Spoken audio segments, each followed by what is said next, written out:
সামনেটা ব্যান্ডস টাইপের কাটিং করা হয়েছে। যদি বাঁধাও হয় হেয়ারটা, তাহলেও যাতে একটা সুন্দর লুকস যাতে ও পায় সেই জায়গাটা করা হয়েছে। দেখো ব্যান্ডস পুরো দিকটা। যদি একটা বেঁধেও নেয় ব্যাকে, তাহলেও ফ্রন্টটা কিন্তু সুন্দরভাবে কভারেজ দেওয়া যায়। তো সেইভাবেই কাটিংটা করা হয়েছে। আর আমি ওনাকে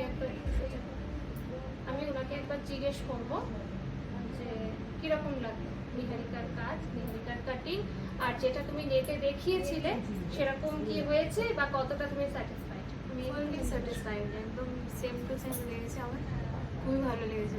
থ্যাংক ইউ। Thank you.